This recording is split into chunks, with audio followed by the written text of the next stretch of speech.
வணக்கம் and welcome back to my channel Navarasam. இன்றைக்கி வந்து பார்த்திங்கன்னா பாத்ரூமில் டேப்ஸ் எல்லாம் இங்கே வந்து வாட்டர் வந்து பயங்கர சால்ட்டியாக இருக்கும், போர் வாட்டர் வந்து. ஸோ பார்த்திங்க அப்படின்னா இந்த டேப் எல்லாமே உப்பு படிஞ்சு அது பார்க்கவே ஒரு லுக்காகவே இல்லைங்க. இத்தனைக்கும் 1 இயர் தான் அது. சரி, அப்பப்போ நாங்கள் க்ளீன் பண்ணாலுமே இந்த உப்பு வந்து படிஞ்சிட்டு போகவே மாட்டேங்குது. சரி, லைசாலில் வந்து இந்த பாத்ரூம் கிளீனர் டேப் செக்குன்னு போட்டிருக்காங்க. ஸோ அதை நம்ம ட்ரை பண்ணி பார்ப்போம் அப்படின்னு சொல்லிட்டு வாங்கிட்டு வந்தோம். இது எப்படி அப்படின்னு சொல்லி பார்த்திங்கன்னா, அஃபெக்டட் ஏரியாஸில் நல்லா ஸ்ப்ரே பண்ணிவிட்டு 5 minutes ஊற வச்சுட்டு அப்புறம் தொடச்சா போயிடும் அப்படின்னு சொல்லி சொல்கிறாங்க. சரி, அதை ட்ரை பண்ணி பார்த்துருவோம் அப்படின்னு சொல்லிட்டு நம்மளும் அடித்து பார்க்குறோம். ஸோ எப்படி இருக்குது ரிசல்ட் அப்படின்னு சொல்லி பார்ப்போம். இப்போ 5 நிமிஷம் ஆயிடுச்சுங்க. நான் போட்டு தேய்க்கிறேன் அதை நல்லா. ஸோ எப்படி இருக்குது ரிசல்ட் அப்படின்னு சொல்லி பார்ப்போம்.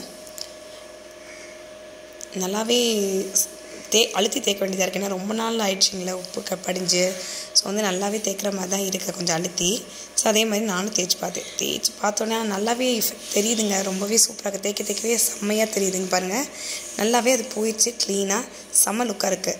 நீங்களும் உங்கள் வீட்டில் ரொம்ப உப்பு படிஞ்சிருக்கு, ஒரு கிளியராக இல்லை அப்படின்னு நினச்சிங்கன்னா இதை வாங்கி தாராளமாக யூஸ் பண்ணி பாருங்கள்.